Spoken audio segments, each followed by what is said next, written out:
Cycle आपके लिए business cycle जितना छोटा होगा उतना अच्छा होगा। अब जब बात आएगी कि पैसे की ज़रूरत, फाइनेंस की ज़रूरत, तो सोर्स ऑफ फंड्स में बैंक के अलावा कहीं नहीं। कुछ प्राइवेट फंडिंग एजेंसीज भी हैं, लेकिन मैं आपको सजेस्ट करूँगा प्राइवेट फंडिंग एजेंसीज से आप दूर रहें, बिल्कुल दूर रहें। आपको बहुत से लालच, वो दरवाज़ा बंद कर देंगे अपन, सफोकेशन हो रहा है क्या? सर चाय चाय के लिए आप नहीं, मैं नहीं चाहिए इसीलिए नहीं आई सर जी। सबको दे दिया चाहे आपको पास नहीं आई उनको बताया।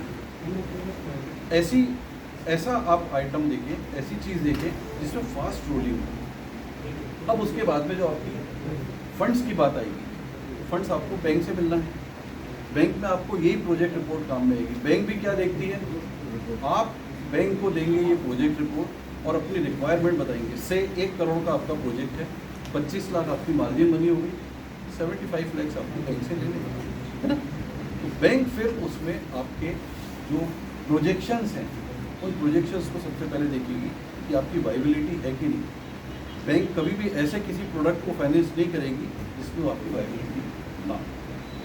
वाइबल अगर आपका प्रोजेक्ट है, बैंक को लगता है कि ये आगे 10-5 साल में जाके ग्रो करेंगे और इनकी रिकवरी फास्ट होगी इसमें, तो बैंक आपको फाइनेंस करेगी।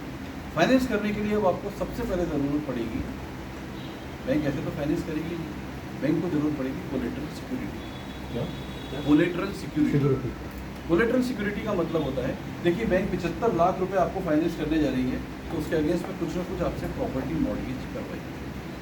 दैट प्रॉपर्टी में भी आपका कोई प्लॉट हो, आपका कोई मकान हो, या इवन आपके किसी रिलेटिव का हो, थर्ड पार्टी कोलेटरल भी बैंक एक्सेप्ट करती है। नॉर्मली यहाँ पर 1 करोड़ की अगर प्रॉपर्टी है तो 75 लाख तक का उसका वैल्यूएशन करके उसको कोलेटरल पे दिया जाता है। अब आपको 75 लाख रुपए अगर फाइनेंस चाहिए तो इसका मतलब आपको 1 करोड़ की कम से कम प्रॉपर्टी बैंक के पास मॉर्गेज रखना चाहिए। मॉर्गेज क्या होता है, जो ओरिजिनल टाइटल होता है, ओरिजिनल टाइटल क्या होता है, रजिस्ट्री होती है ना। वो रजिस्ट्री हमको बैंक के पास में सरेंडर करनी पड़ती है, डॉक्यूमेंटेशन होता है, फिर उसका रजिस्ट्रेशन भी होता है रजिस्टर ऑफिस में, क्योंकि आपने बैंक को दे दिया वो प्रॉपर अपने टाइटल के पेपर्स दे दिए बैंक को।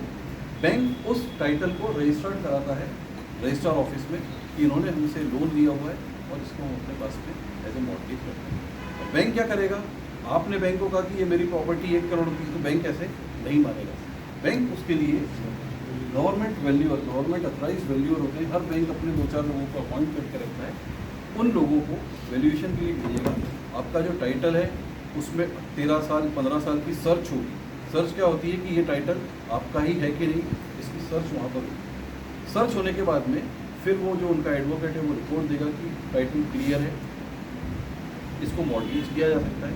उसके बाद में फिर उसका मॉर्गेज की प्रक्रिया होगी और फिर बैंक, अगर कोई आप मशीनरी परचेज कर रहे हैं तो पैसा आपको नहीं मिलेगा, वो डायरेक्ट हो जाएगा, मशीनरी वेंडर को जाएगा। अगर आप कोई शेड का कंस्ट्रक्शन कर रहे हैं तो स्टेज वाइज आपको पेमेंट होता जाएगा। कॉन्ट्रैक्टर के साथ में आपका एग्रीमेंट होगा, कॉन्ट्रैक्टर को पेमेंट होगा। कई बार बैंक भी डायरेक्ट कॉन्ट्रैक्टर को पेमेंट करती है, उसके लिए बैंक क्या करती है, उस कॉन्ट्रैक्टर का अकाउंट भी अपनी ब्रांच में ओपन कर लेती है। तो कैश का ट्रांजेक्शन वैसे भी आजकल कैश का ट्रांजेक्शन बहुत मिनिमाइज हो गया है और करना भी नहीं चाहिए कैश का। अकाउंट के थ्रू ट्रांजेक्शन में होता है कि एक प्रूफ बना हुआ रहता है आपके पास कि आपने पैसा दिया है। उसके बाद आपको पैसा बैंक से फाइनेंस होगा, फिर आप प्रोजेक्ट स्टार्ट करेंगे। ये तो हो गया टर्म लोन। इसी के साथ में आपको वर्किंग कैपिटल की भी ज़रूरत पड़ेगी, जो आप रॉ मटेरियल परचेस करेंगे उसके लिए भी बैंक फाइनेंस करता है। जो आपका स्टॉक रहेगा वो बैंक के पास में प्लेज हो जाएगा। आप समझ रहे हैं बात को। एक तो आपकी प्रॉपर्टी हो गई मॉर्गेज, वो किसके लिए हुई, जो आपको टर्म लोन बैंक ने दिया था। फिर आप जो वर्किंग कैपिटल के लिए पैसा लोगे, क्योंकि अब डे टू डे के एक्सपेंडिचर भी आपको करना है, that is called working capital finance. उसमें नॉर्मली बैंक क्या करती है, ओवरड्राफ्ट लिमिट देती है आपको, cash credit limit, overdraft limit. Overdraft limit का मतलब ये है कि आपका जो करंट अकाउंट है, मान लीजिए आपने 50,000 रुपये से करंट अकाउंट खोला, बैंक ने आपको 5 लाख रुपए की लिमिट दी। इसका मतलब है कि 50,000 के ऊपर 5 लाख तक आप बैंक से एक्स्ट्रा ड्रॉ कर सकते हो और उसमें भी 99% कैश विड्रॉल की परमिशन नहीं होती। जो ओवरड्राफ्ट फैसिलिटी होती है उसमें कैश विड्रॉल की परमिशन नहीं होती है। वो क्यों नहीं होती है?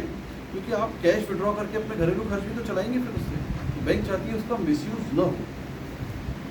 सप्लायर है, मटेरियल सप्लायर है, उसने आपको सप्लाई किया, आप उसका बिल बैंक को जाके दे देंगे कि मैंने 1 लाख रुपए का माल खरीदा हुआ है, ये दिल्ली से, मुंबई से, जहाँ से भी आपने माल खरीदा, इसको मुझे पेमेंट करना है। ओके, फिर आप चेक उस पार्टी को दे देंगे या ऑनलाइन ट्रांसफ़र NEFT के RTGS के थ्रू करेंगे, बैंक उस ट्रांजेक्शन को एक्सेप्ट करके उस पार्टी को पेमेंट करती है। ये जो लिमिट रहती है ओवरड्राफ्ट लिमिट या CC लिमिट, ये 1 साल की रहती है। हर साल इसका हमको रिन्यूअल करना पड़ता है, ठीक है। इसके बाद जितनी भी आपकी सेल प्रोसीड्स रहेंगी, आपका जो भी प्रोडक्ट सेल होगा, वो सारी सेल प्रोडक्ट प्रोसीड्स आपको इसी करंट अकाउंट में, मतलब जो आपका ओवरड्राफ्ट अकाउंट है, उसी में जमा करना पड़ेगा। समझ लीजिए आपने पंजाब नेशनल बैंक से टर्म लोन भी लिया और उन्होंने आपने कैश क्रेडिट लिमिट भी ले ली। अब आपकी जो सेल होगी डेली की, वो सारी आपको कहाँ जमा करनी पड़ेगी? पंजाब नेशनल बैंक के करंट अकाउंट में। आपको दूसरी जगह उसको जमा तो नहीं करनी। जरूरी है सर, यदि मैं जमा नहीं करूँ, जी केस ये दे रहा है हाँ। और मैं माल बेच रहा हूँ, हाँ तो वो अपने पास ही रखूँ उसी पैसे से, हाँ, फिर दोबारा मैंने रॉ मटेरियल लेना है। ठीक। एक बात बताइए, जितना पैसा आपने बैंक में से, सपोज आज आपने 2 लाख रुपए बैंक से ड्रॉ किए हाँ। CC लिमिट के लिए, तो 2 लाख रुपए के ऊपर 12% से वहाँ पर ब्याज का मीटर चलने लगे,